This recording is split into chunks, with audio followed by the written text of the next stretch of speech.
wanted to bring today's episode to the podcast, talking all about a very simple test that we use as part of our Fab Fertile method that can really tell what's happening with your minerals. And many people we see are low in iron, are low in magnesium, are low in calcium, are high in copper.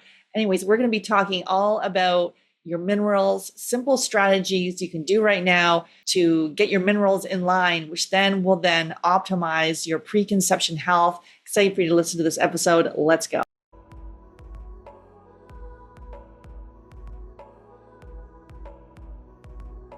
Hey, Terra, excited to have you on the podcast. Hey, Sarah. I'm super excited to be here. Thank you. Thank you for having me. Yeah, we've known each other for years, and we've worked together. And I don't think you've been on the podcast. So let's talk about your journey and how you came to do all the awesome work that you do. Well, I'll leave out everything that doesn't have to do with HTMA and minerals, so that this doesn't take all day. But so how did I get to doing the HTMA? I'm just super obsessed with it. I love it. So as an HTMA expert, actually spoke at a functional medicine conference in 2019. And she had all the same training and used the same functional labs that I use with the fertility population, except the HTMA test. This was new to me. She spoke about this test and presented all of these case studies that were blowing my mind at this conference. And so, fast forward to 2020 when we had all the extra time in the world, I used this extra time to, go from nerd to super nerd for sure. So I took an HTMA course and collected some lab rats, which included myself, my husband, some family members, friends, all the things. And it just so happens that was also about the time that, my husband was he was a medical mystery. And, a few years before that, we had spent close to $100,000 on conventional lab testing to find out nothing.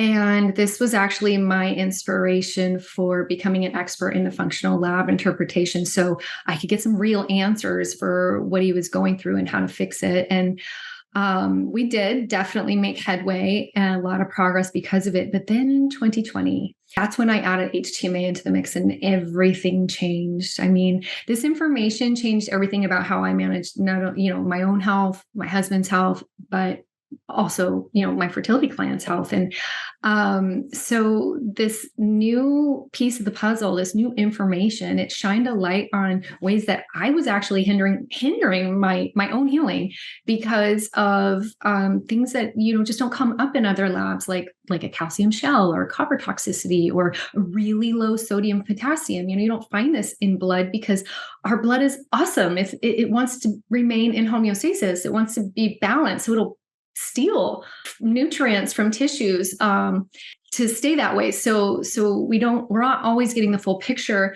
from blood work. And the trifecta, or not the trifecta, but like a perfect combination would be the HTMA alongside of blood work because it'll complete the circle. However, so there were gaps in things that I really had understanding about in my own health. So HTMA shined a light on some things. And, but with regard to including it in my practice, clients were not only conceiving, they were having like these incredible, glowy, full of energy, no morning sickness pregnancies, and then massive milk production in this postpartum period that was beautiful and not hard. And then my favorite part is they were pumping out really healthy, vital, milestone crushing babies, like mind blowing. So here I am. I've adopted all of the mentors and went into the world of minerals and mineral balancing. And I'm now mentoring other practitioners who run the HTMA on their clients. And I get to help them interpret the results and develop supplement strategies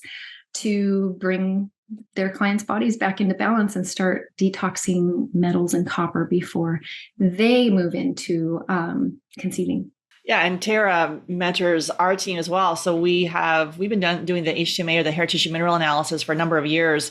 It's a very inexpensive test that is like a game changer. And we don't bring it in all at once, but it's like, as we bring it in, you can start really tweaking protocols to be able to customize this.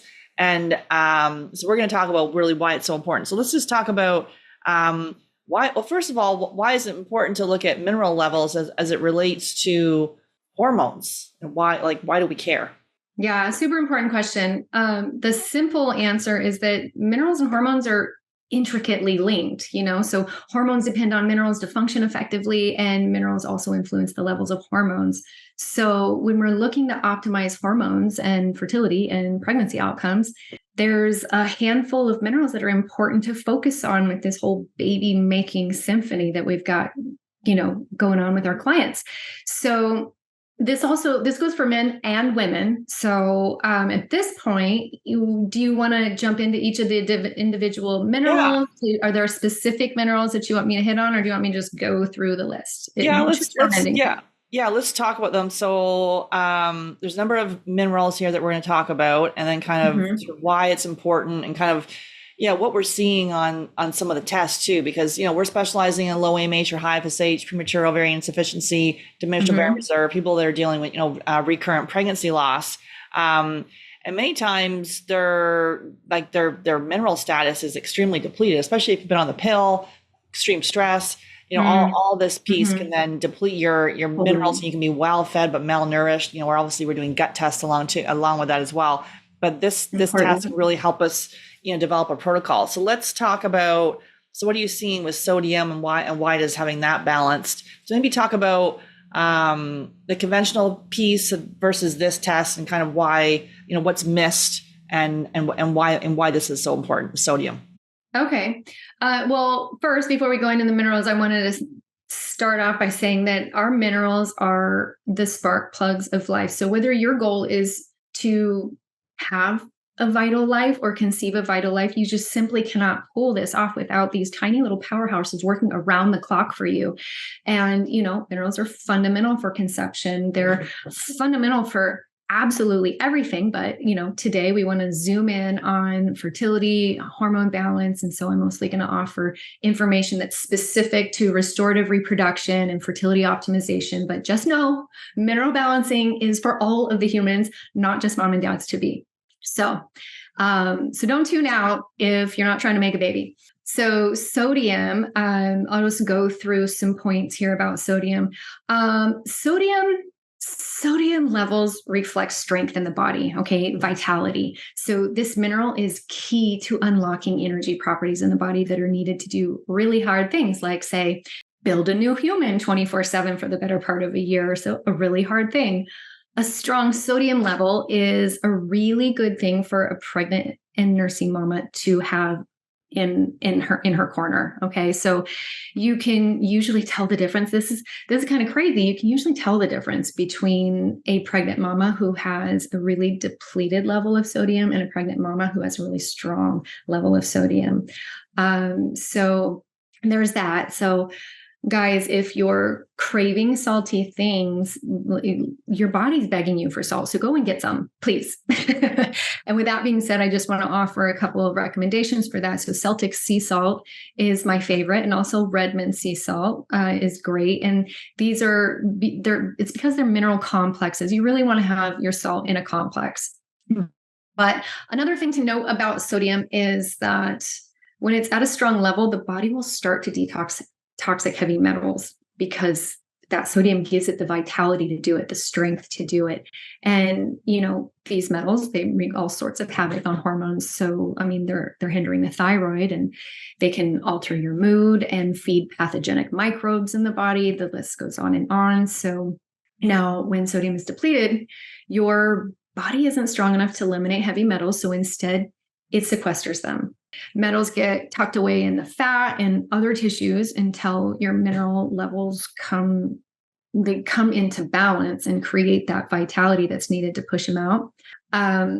And so the last point I want to make about sodium is that it's one of the two most important cofactors for iodine utilization. The other one, selenium. Iodine is a factor that contributes to proper production of thyroid hormone. And we're always seeing our clients come in with an underactive thyroid. And that's a really big deal for pregnancy, because, if it's underactive now and then you get pregnant, you're actually asking your thyroid to do a much larger job. So it's responsible. So anyways, handcuffing the thyroid from doing its job because of a mineral depletion. It's like, it's so common, but like, let's get this fixed on the front end. We see like our whole thesis on this is it actually like we're worried we're going into early menopause, or is it the adrenals, which then impacts the thyroid, and then our AMH and FSH levels, our body's ability to implant, carry a pregnancy to term. So all this matters. You can go to your REI and he's going to tell you, he or she's going to tell you to get your TSH below 2, but that we're not looking at the full panel. Like I speak to people all the time, they have antibodies, no one's even done anything about it. So medication can be part of it. But here, like we're talking about, so if something is low, if the sodium is low, then that can be, we start to nourish that. Yeah. What would be, let's how do you want to do this? You want to go through each one and then talk at the end about, so there some ways to lengthen. I obviously doing, Sure. Redmond salt. Yeah. I love that real salt, use that. And, anything else that you want to say from, I don't want to take it like too granular. That's salt. I mean, no, about sodium, there's just not really a way to supplement with sodium outside of having the mineral complex that just sits on our table, just so long as we're swapping that out for a nice supportive salt, we're good. And the thing is with salt is, you don't want to be telling people, well, dump a teaspoon of salt into every water bottle. That might be necessary for some people, but if we don't have the data in front of us showing their actual biochemistry, that can make a problem worse, because that sodium on a tissue mineral analysis test, if that's on the moon, that's showing us that there is intense stress, and sodium is also super inflammatory. So we don't want to fuel that fire. We want sodium. We need sodium. It's going to help us do all the hard things. But when it's already high, we already know that the kidneys are recycling because there's intense stress. So at that point, you definitely are going to need to work on what this stress is that is in your world. I'm sure it's coming from 20 different places, but no matter what, that needs to be worked on. So, the sodium strategy is going to change from client to client based on, their results, their individual biochemistry. And then just to talk on, just a note on the ionized salt versus, like we were talking about, the Celtic salt or the real salt, like the difference on that and what sort of you're seeing there. The ionized salt is sodium chloride. I mean, and it's got some iodine in it, but it's not a mineral complex. So you're getting a lot of additional trace minerals with a mineral complex that we're getting from a sea salt, or in Redmond's case, it's like mines. It's from mines in Utah, which are just all of the minerals. And so, a better option to support like the whole body. And whenever we see a nutrient with all of its friends, it just works in the body better, So let's talk about potassium. Potassium. Okay. So when potassium is low, thyroid hormone is poorly utilized by cells. And this creates issues with menstrual cycle, metabolism, conception, and then also carrying a baby to term. So deficient potassium can also affect the utilization of calcium and magnesium. Potassium is, along with sodium, it's the body's main solvents. All right. So hard minerals like calcium and magnesium rely on potassium to dissolve them into a solution so that they can then enter the cells. So if you think of like calcium and magnesium as they're just like rocks, they'll bounce off the cells unless you get solvents like potassium and sodium to get them into solution so that the calcium and magnesium can slide into the cells. So low sodium and potassium will create a cellular deficiency of two of the other major minerals that also happen to be important factors involved in the development of a fetal skeleton. So really important stuff. So yeah, it's a symphony. It's an orchestra. Potassium alone is not going to be this giant game-changing fertility mineral, but because of the effect that it has on other minerals, it is. I mean, specifically the thyroid, it's going to sensitize the cell signaling and enable thyroid hormone to get into the cell. What are some symptoms that we would see for a low or like low potassium? Because we do see this a lot. I had it for myself. So Yeah. Did you experience like heart flutters? yeah, years ago. That's exactly the response that I had because I had low potassium. I'm like, oh, heart flutters. That's what those are that I just kept ignoring, but Right? wish they went away. Yeah. Yeah. So that and muscle cramping, same with magnesium. Yeah.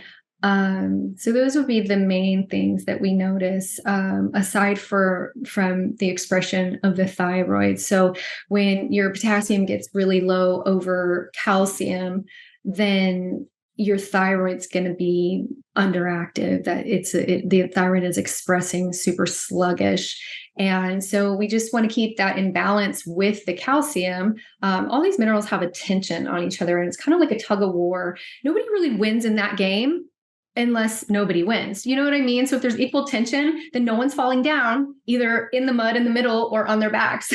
So it's kind of with minerals. You don't want anybody to fall down. You won't want anybody to fall in the mud. You just want equal tension. And that's when the world goes around smoothly. So with calcium, potassium, if you get too much calcium over potassium, it calcifies those cells and reduces the permeability of the cell. So now we have an issue with things like thyroid hormone getting into the cell, insulin getting into the cell. And these are not things that you can tell from a serum thyroid test. You can take all the thyroid hormone in the world and all your symptoms still exist. And people are scratching their heads like, that doesn't make sense. Well, yeah, it doesn't. We just need to take a deeper look at some other factors, and those factors would be minerals. And then obviously we want to make sure we're testing here, but sort of some general recommendations if we're seeing we're going to be doing a whole protocol, right? So it's not just like this siloed approach, but obviously adding salt if it's low, and then we're looking at the whole test. But from potassium, if we just like take that little piece, and if we're going to assume it's low here because we're seeing it more low than high, but what are some recommendations there? So when potassium is low, we a lot of times have also a low sodium, and that's going to change when you have a low sodium potassium and a higher calcium and magnesium. You're in this pattern called slow oxidation, and you're a poor eliminator of toxins. And though copper is not necessarily a toxin, when it accumulates in the body, it's problematic and it suppresses potassium. And so, we don't always see copper show up on the test. But a lot of times there's a lot of evidence that indicate that copper is involved here in the background. We notice that through suppressed potassium that just won't budge. But even though so we want to support the potassium by supplementing with potassium, with eating potassium-rich foods, but we also want to address the copper issue. And just because the copper marker on the test may not really give us much insight, there are 12 other markers that we use to assess whether the likelihood of whether there's copper on board, hidden, buried in the tissues, because our adrenals are just not strong enough to push it out and let the body deal with it. So in that oxidative state, the poor eliminator state. So, but yeah, a potassium-rich diet is going to be a really big help to this, along with high doses of potassium. And we don't want to go over like 1,500 milligrams. In fact, I would start somewhere around 400 or 500 and see what happens. And with regard to diet, potassium broth or coconut water, I'll usually prescribe. Mm-hmm. I know I don't prescribe, but guess what? I can prescribe coconut water.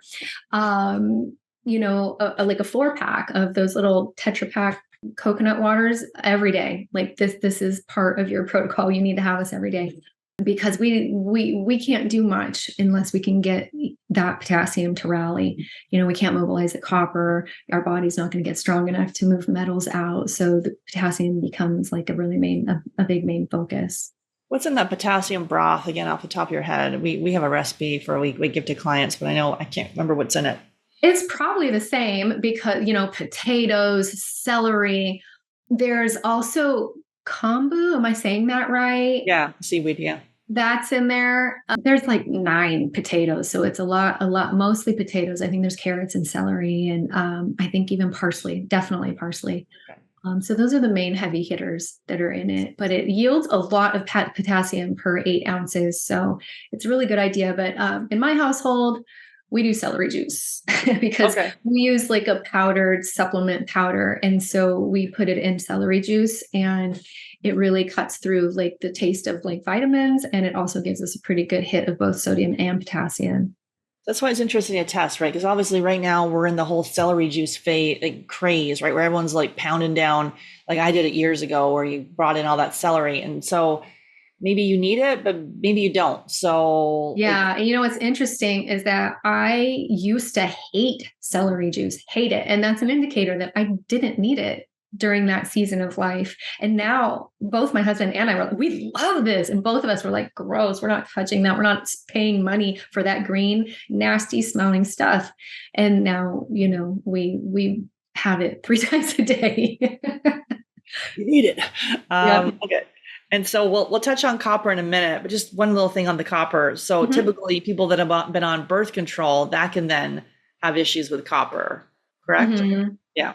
Yeah. So the birth control situation. So birth control depletes most of our essential minerals, while it causes one mineral in particular to accumulate. Any guesses to what that might be? The copper.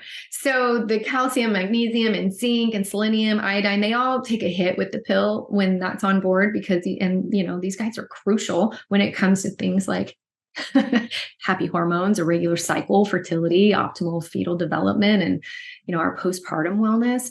But while all of these minerals are taking a hit, copper actually elevates with the use of hormonal birth control. And this is because copper and estrogen have a relationship. So whether it's natural estrogen, ovarian estrogen, or synthetic estrogen coming from the pill, it can increase copper retention. And that becomes pretty problematic. We need some copper, but we definitely don't need all the copper. And when there's copper elevation, it really beats up our adrenals pretty good. It also creates a ton of oxidative stress, and it drives estrogen dominance. You know, copper drives estrogen, and estrogen drives copper. So it's like, oh my gosh, get off the merry-go-round. You know, and there's also a laundry list of associated symptoms with elevated copper levels that are just no fun at all. And be able to detox that is a whole other protocol. And then like the copper and zinc piece. Well, not always. You know, like for instance, with that low potassium, you're going to end up, you know, if you have low potassium, which is, remember, that one of the main solvents that's going to get magnesium and calcium into solutions so that they can be utilized. So we know that we've got a deficiency in calcium and magnesium. So we need to support those. And like supporting all these other minerals actually is helping the copper situation, because our adrenals need to have a strength to them, and our sodium needs to be strong to mobilize copper or any other metal. And so while we're, you know, addressing potassium, we're also addressing sodium because they're like BFFs.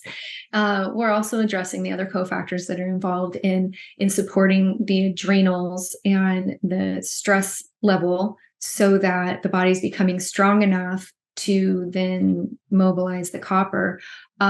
So there's just a couple tweaks that you would add, like really high dose antioxidant vitamin C to help, you know, support the adrenals and also nudge the copper. So there's some nuanced things, but like all in all, it's not this whole separate protocol. So I guess people can have like mood issues can get a little worse. You have to really be careful, because so if you're like anxiety, irritability, or you're like ready to kill your practitioner, like or your partner, because that's the mood stuff, right? Mm-hmm. Yeah. So copper is affectionately known as the divorce mineral.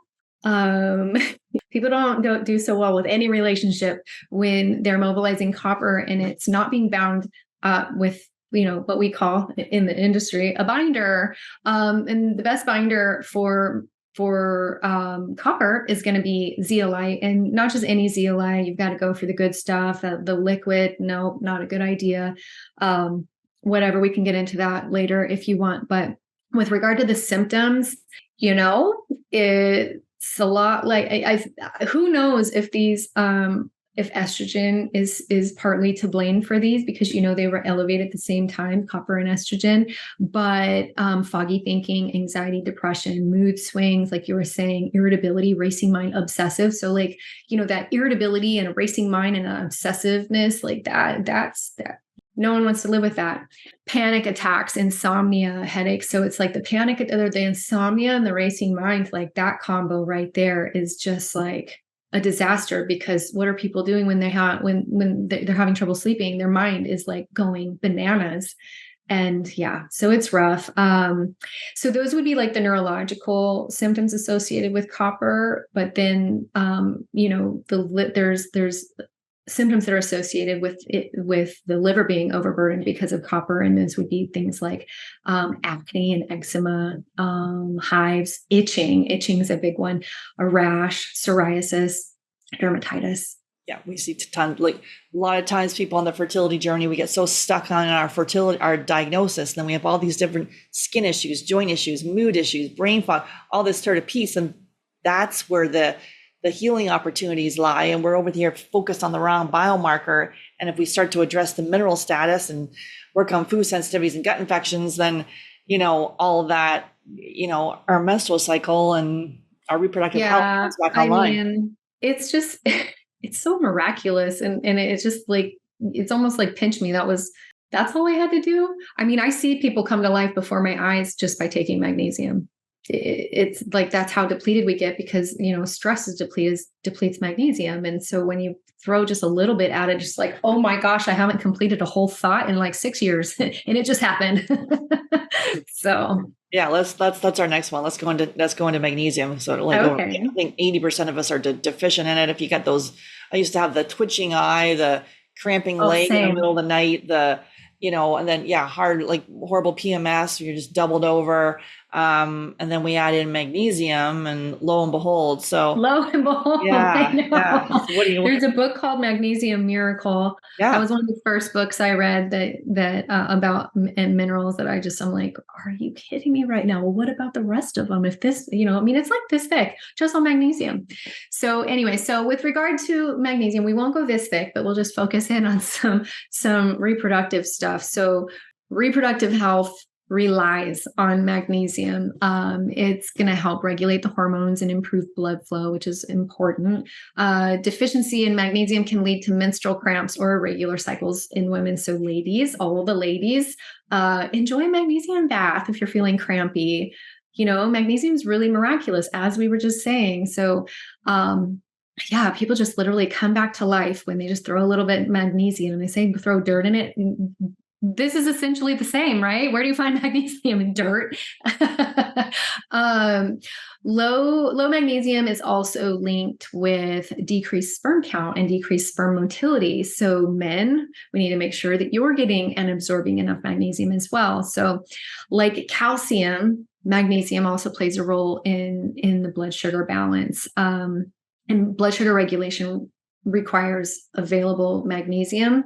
It's necessary for both the action of insulin as well as the manufacturing of insulin. So that magnesium and calcium balance is important for blood sugar, because they both play a role with insulin regulation. And we know how important that is for pregnancy, fetal health, and all the things when blood sugar, high blood sugar and insulin can prevent conception. But once conception has occurred, if we have blood sugar issues, then we can really run into some fetal risk factors and complications in pregnancy. Mm-hmm, absolutely. And so, we like a magnesium glycinate. There's a whole bunch, like magnesium citrate and malate, a whole bunch of different magnesiums. Can you talk about that a little bit? And then we also like a magnesium spray or lotion. So, it's very good. I love topical administration of magnesium. So whether it be in the form of an Epsom salt bath or magnesium flake bath, or the oil that you're rubbing on your feet, or lotions and stuff like that. Just like just throw magnesium at it all the time. Magnesium is one of those minerals that we really don't have to worry about like a toxicity level with. Everybody's pretty much depleted in magnesium because we live on planet Earth and we stress about everything. Anyhow, so magnesium glycinate and magnesium malate and even threonate, those are going to be the most absorbable forms. Citrate, we're going to use more to like move our bowels. And the reason that's happening is because it's not going to absorb. It goes into the digestive tract and it just kind of creates muscle contractions in there, but it's not going to absorb into the system. So we don't want to take magnesium citrate unless we're specifically focused on our bowels, but magnesium glycinate and malate, those are going to be the ones that we focus on because they have a much greater absorption rate into the cell. Now, speaking of absorption, magnesium, all these minerals, they have friends, they have a whole crew that, they're codependent little guys, and you can't just give yourself magnesium and expect your body to be able to utilize it. So with magnesium, the cofactors, the helper nutrients that it requires to get to the cell, go in the cell, stay in the cell are going to be, again, we go back to sodium and potassium because it needs to get into this solution. And then also boron. Boron 10x's the absorption rate of magnesium. So, and not only that, it's really helpful for balancing, for affecting hormone balance. And, people that are experiencing hot flashes, just a little bit of boron usually just handles the situation. So definitely bring boron into the picture when we're trying to get magnesium to absorb. So another nutrient that is going to be necessary for magnesium absorption is vitamin B6, P5P. So those are the things. Now, when we don't have lab work to show, like, is boron deficient? What about B6? And what about this, that, and the other? I like to advise people to take a bath with all the cofactors. So you can get the powder magnesium flakes. So there's flakes and then there's Epsom salt. Epsom salt is going to focus more on detoxifying the cell, where magnesium flakes is actually going to focus on repleting your levels. So when we're taking it, both are awesome, use them both. But when we're really working to increase our magnesium absorption, we want to use the flakes. And you can also get potassium, sodium, and boron in a powder form. So you just throw that in the bath or a foot soak. Not everybody has the luxury of just like taking a bath every evenings, but everybody does have the luxury of sitting still for 20 minutes. And if they aren't, they should, because they're trying to get pregnant. Yeah. I've done the boron. Yeah. The boron soak. So it's like, what is it? Like a quarter cup or something there? You put it in, because the boron is like, where did I get that? Maybe it's like maybe from me. I might have circulated because I had a recipe that I used and I loaded into healthy.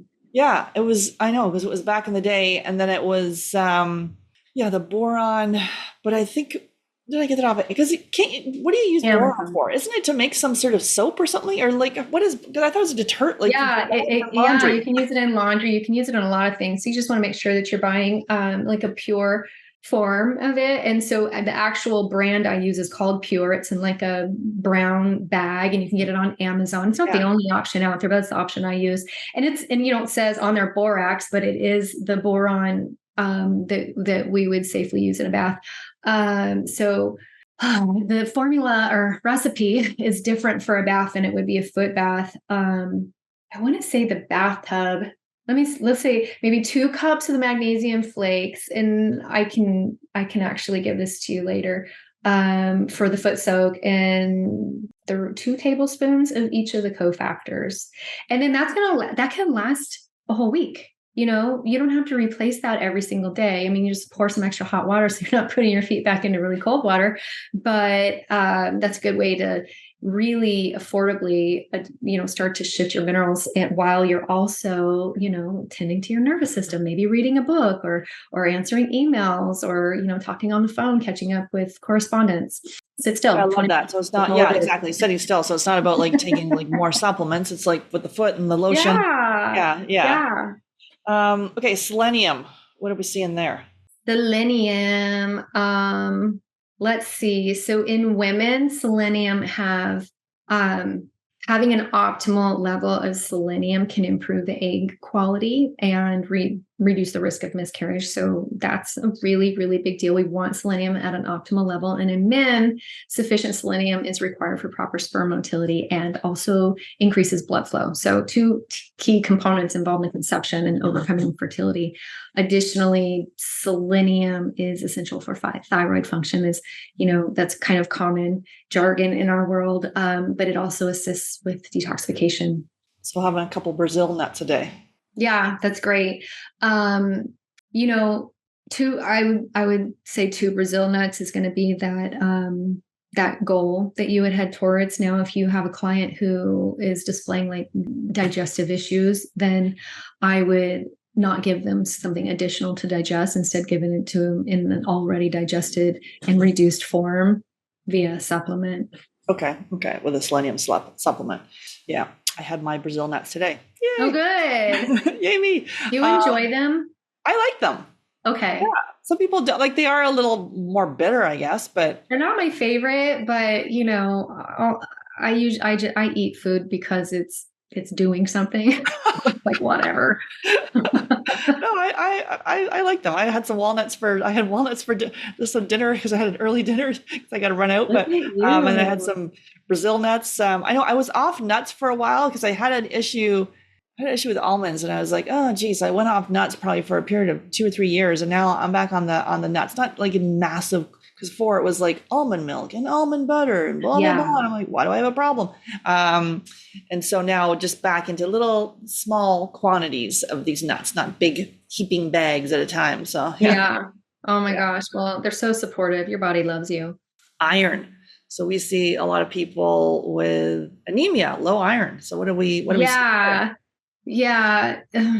Iron's tricky because there's just not a whole lot of information that practitioners actually understand about iron. So it just like gets passed on. Like anyways, we'll get to that in 1 second, but a deficient level of iron can affect ovulation and menstrual cycle regularity. So obviously we want sufficient iron. It's super important. Low or unavailable iron can, just make it difficult to conceive. So now iron cannot bind the hemoglobin unless the blood has balanced levels of copper present. So copper like puts iron in like copper jail. So if we've got this accumulation of copper, then it's a really good possibility that this anemic low iron person presenting on blood work and with symptoms has plenty of iron in the system. It's just in copper jail. So again, we need to address the copper because it's making big problems.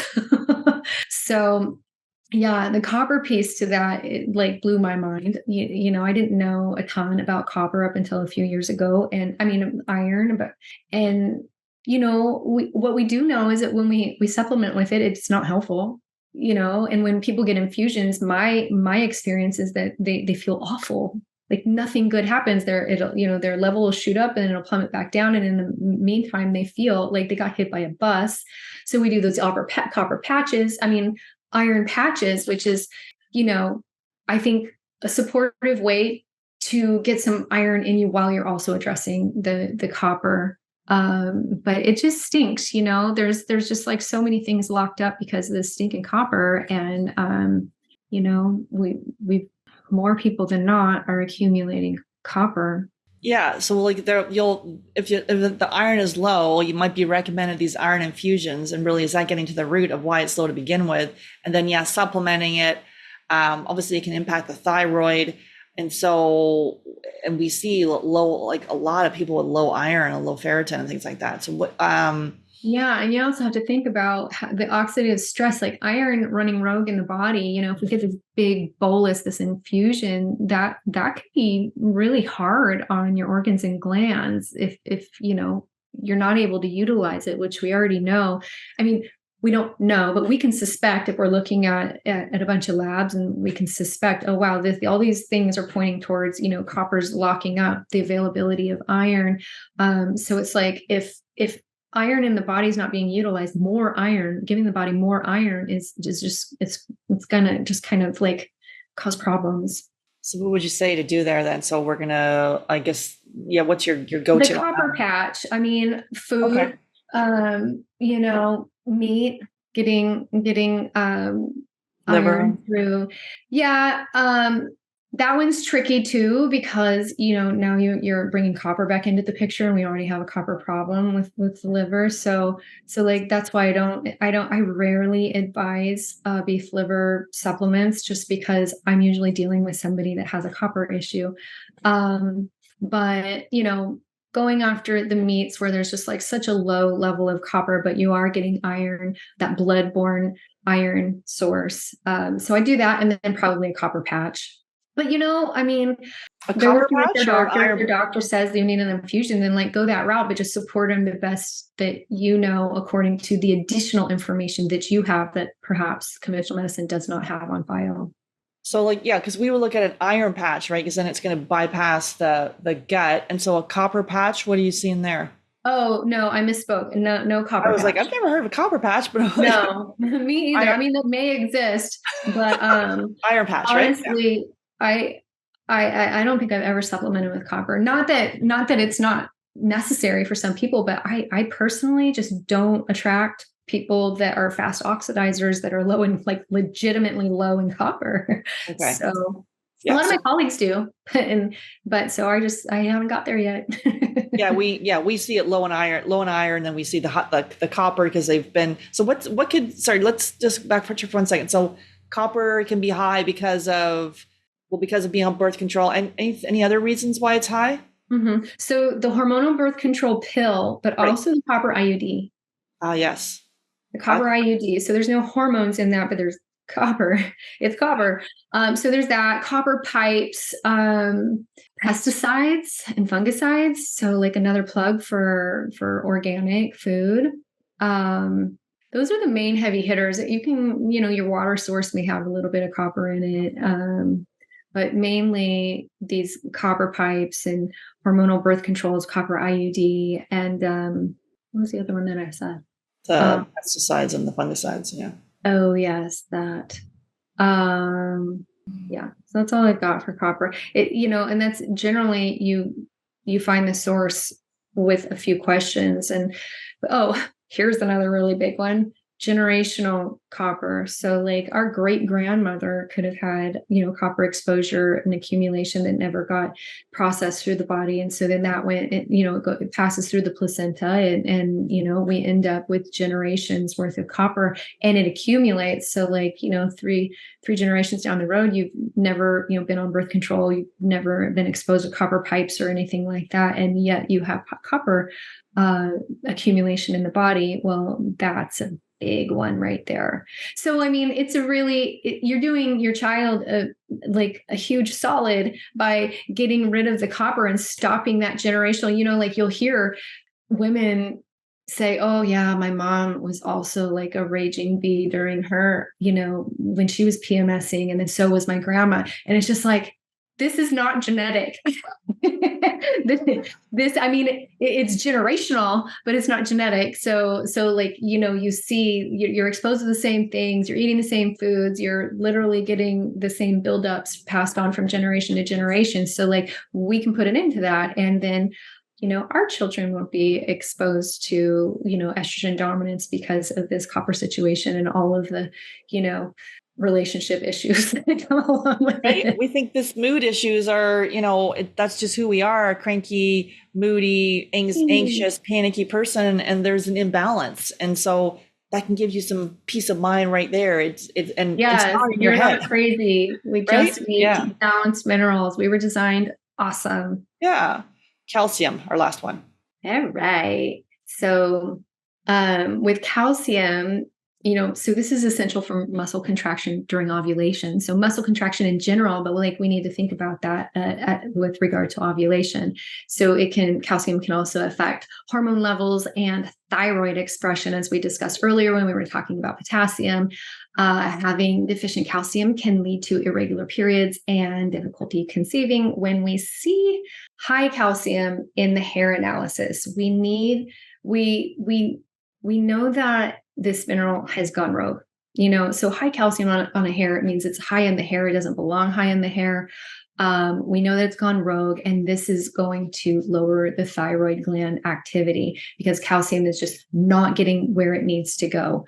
And so calcium also is required for the release of insulin from the pancreas. So if calcium is deficient and running rogue all over the body, creating problems, it can destabilize blood sugar, which can lead to conception challenges and also lead to these fetal risk factors. And we know that when pregnant, suboptimal insulin levels have also been shown to complicate a pregnancy as well. So thyroid and blood sugar are the main concerns that we're getting insight from on the HTMA.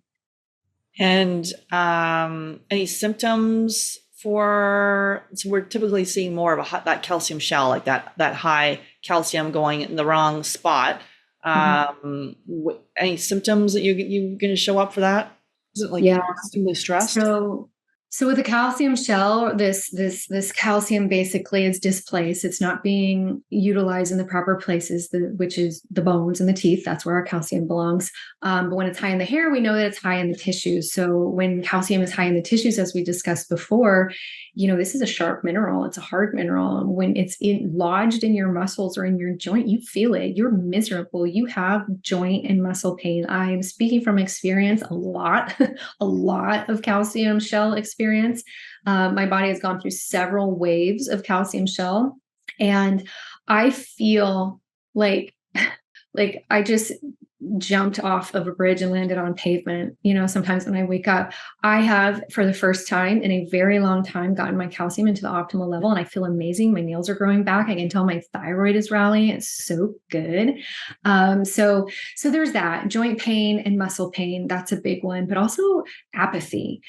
Calcium, when it's displaced, so it can be displaced because you're deficient in the helper nutrients, but it can also be displaced because your nervous system is trying to protect you from the trauma that you are in the middle of, so like a death in the family or just something that's traumatic for you. So it doesn't have to be this big deal to one person, but to this person, if they have a constitution that just can't manage, then calcium, your body will pull calcium from the bones and the teeth, and watch out, you may get cavities, and it starts to create a barrier around the shells, so around the cells, so that they're a little bit desensitized to like all of the sensory stuff coming at the body. So you become apathetic, and you kind of stop caring about things that are important to you.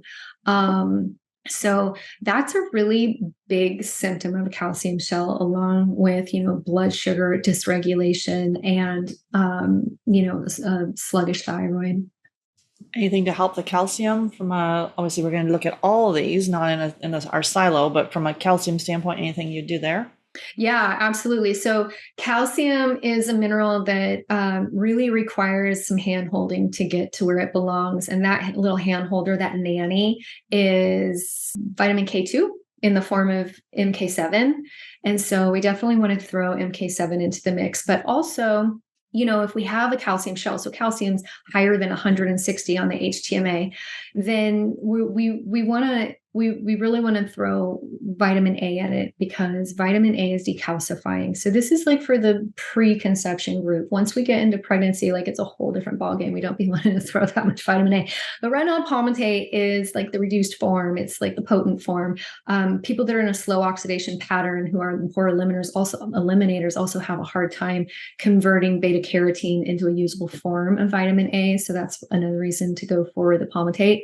But that's going to be decalcifying. So while you've got K2 and magnesium and potassium and sodium working to get calcium, in solution and absorbed into the cell, you've got vitamin A that's sort of on damage patrol. So all the calcification that's taking place around the cells, or, calcifications like bone spurs or arteries, vessels that have calcified, people can start, and this actually did happen to me also. I didn't make the association at the time, but looking back, I'm like, oh, and because now it's not happening. But my vision started to get really blurry, and I'm like, great, I need readers. I was really trying to make it to 50. And then, my calcium shell broke and my vision came back completely. And I was just like, Go figure, right? I'm like, I out with the girlfriends now, people got magnifying glasses out. They can't see a damn thing. I'm like, what's happening? You can't right. improve your vision. Yes. Mm-hmm. So yeah, so the usual suspects, that sodium, potassium, those are going to get it into solution. We've got the magnesium, which that's always deficient, so you got to get its cofactors, but it's going to really help to with calcium absorption. And then the MK7, and then the vitamin A to help deal with the mess that calcium created in the body with calcification.